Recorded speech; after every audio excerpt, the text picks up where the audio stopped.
Oh, buddy. Hello, everyone. Welcome to Lever Guns 50. Today we have the Sharps out here, this 1874 Sharps, and it's in 5140, which you can see these big old cartridges right here. We're going to be shooting it with all random kinds of bullets.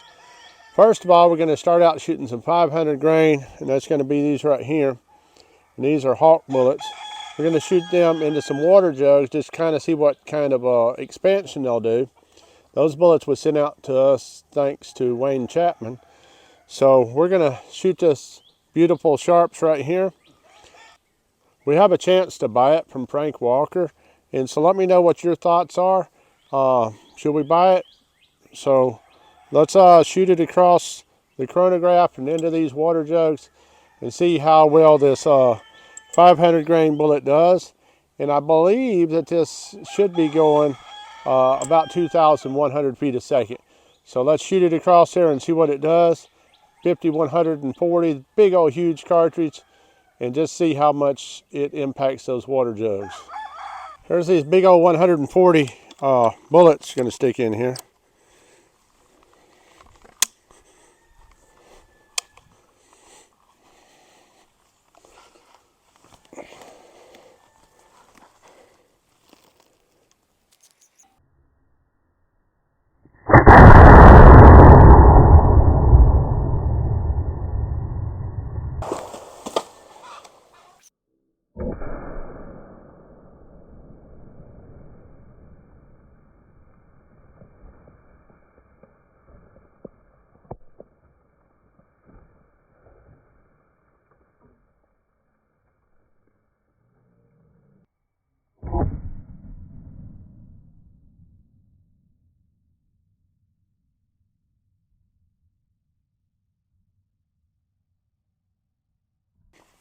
All right, let's get that cartridge out of there. See, it pops out to here, but then it gets stuck.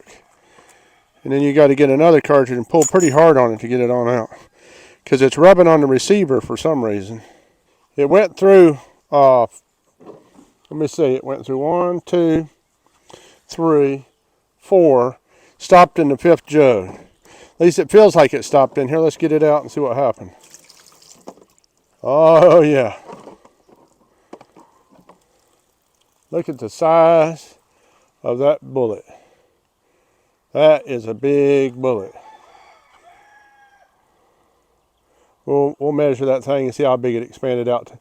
Let's shoot across the chronograph and see how fast that thing was going. Okay, we got another one of those bullets we're going to stick in here.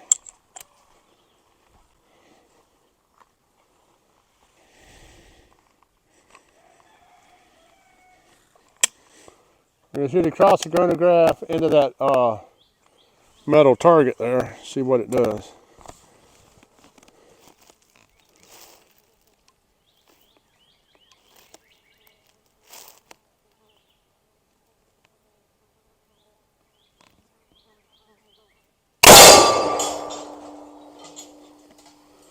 This thing kicks the tar out of you. I ain't kidding. This thing kicks way more. I think it's a more flat butt plate. Hopefully you can see that velocity, 2,222 feet a second. Let's look at that metal target, see if it did anything to it. Just a little tiny dent, not much at all. That first one seemed a little bit fast to me. Should only be going a little over 2,100 feet a second. But it might have been just sitting out in the sun and got a little bit hotter than normal. The pressure still looked good on the cartridge. So let's shoot it and see what happens.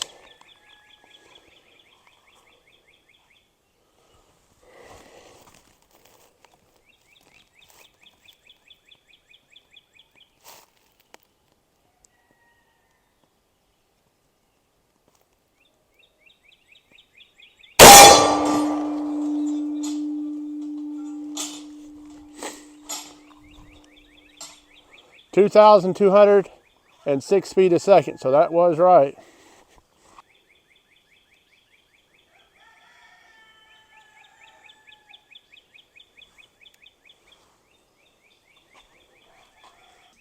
Okay, we have a 450 grain Hawk hollow point, and this is loaded up with 160 grains of 2F black powder. And yes, if you use a drop tube, and you can get a 200. I mean, you can get 160 grains of black powder behind that bullet.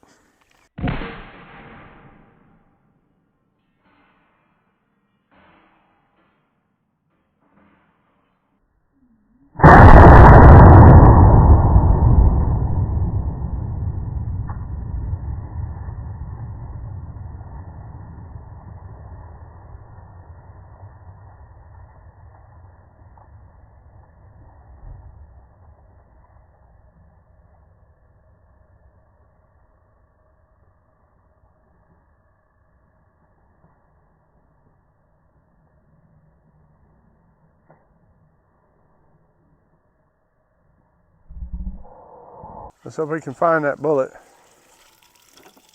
Well, went through that one. Went all the way through all of them, I think. Wait, there's a jug on the ground. Nope, this one don't have any holes in it. That smoke's still pretty bad.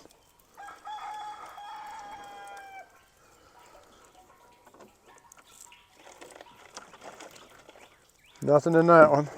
Went through that one. So it hit this one. I just got to find it. It's on the ground somewhere, I guess.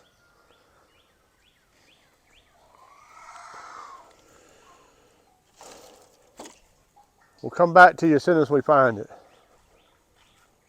We have a 515 grain bullet loaded up. We're going to shoot it across the chronograph. And this one's loaded up with 150 grains, 154 grains of black powder. So let's see how fast this baby's going.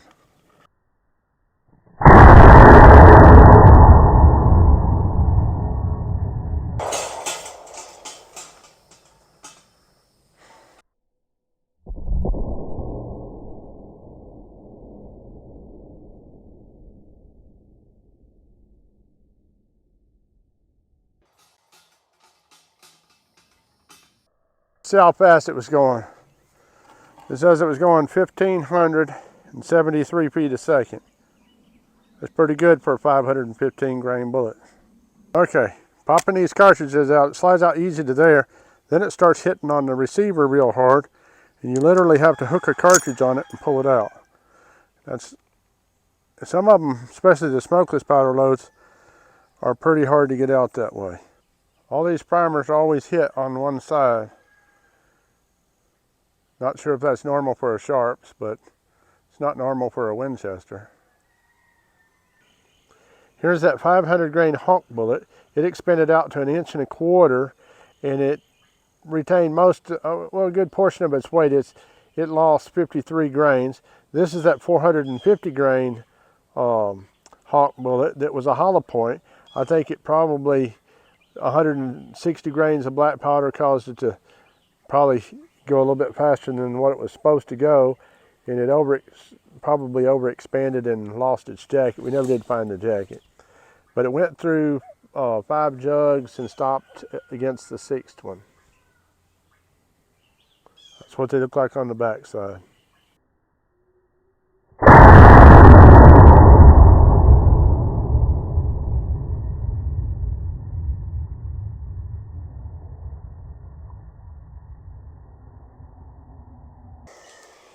Seems pretty hot. Let's try out another load.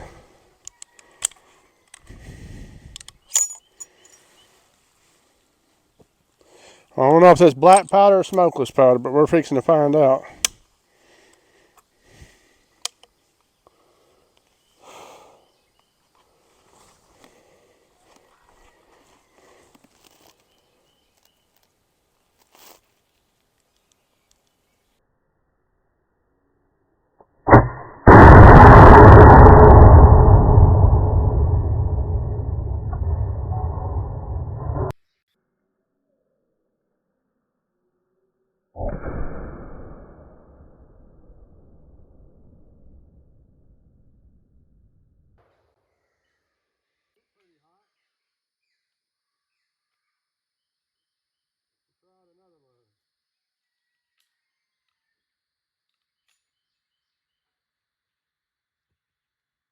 if it's black powder or smokeless powder, but we're fixing to find out.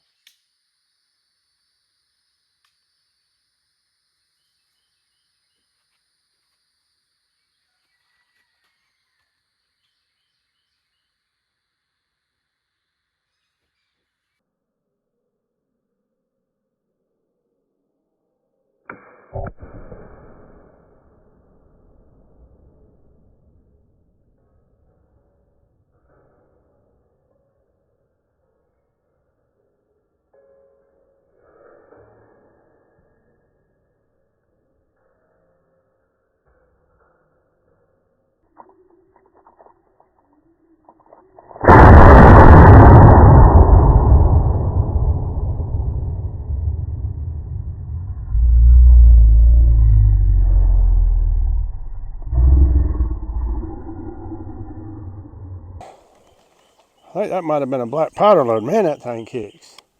This thing kicks hard. It kicks way harder than my 86.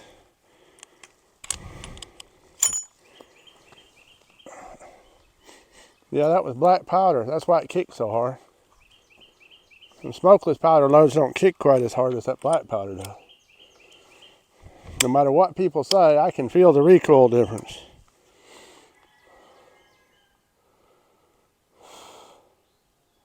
Well, let's set us up another water jug so we have something to shoot. I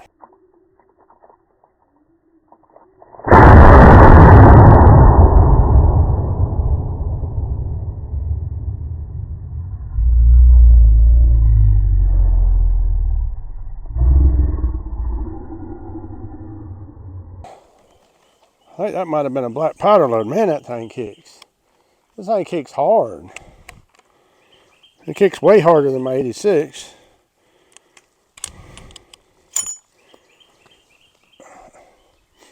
Yeah, that was black powder. That's why it kicks so hard.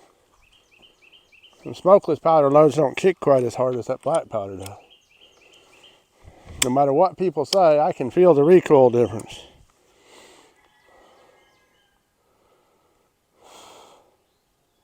Well, let's set us up another water jug so we have something to shoot. Okay, here's another one of those hard kickers. We'll see what it does to that water jug there.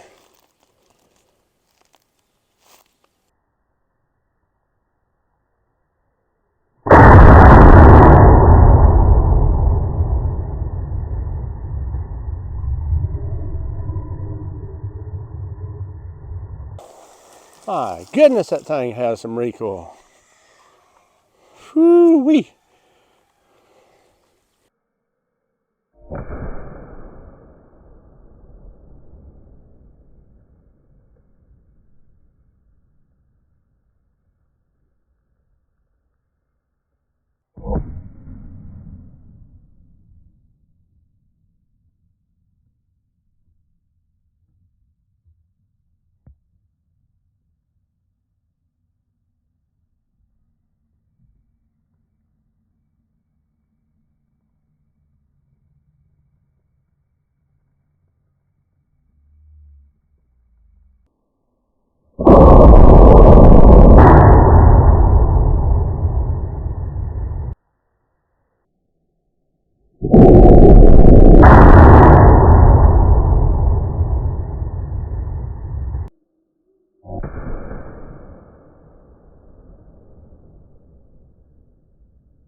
One more of these big heavy kickers. I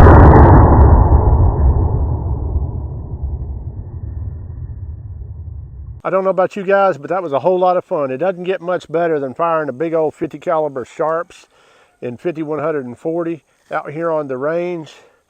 And I really appreciate Frank Walker for sending this out to us. We've had a lot of fun with it.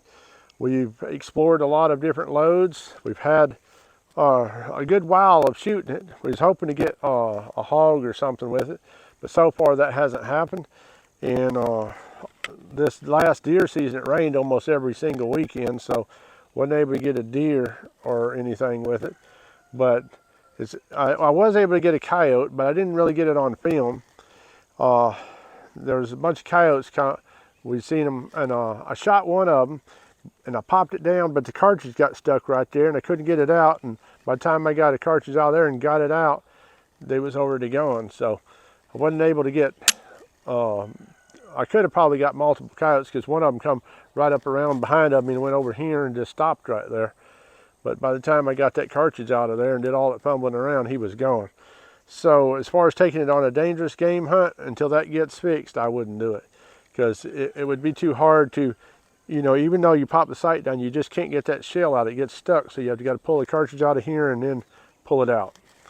But I think that's just a flaw in this particular gun. I don't think that normally happens. But anyhow, cool gun, cool caliber. Thank you guys for watching. I really appreciate all the thumbs up and all the comments. I read every one of them, and I appreciate every one of them. And I appreciate you guys for watching. God bless each and every one of you. Come back and see me, you hear?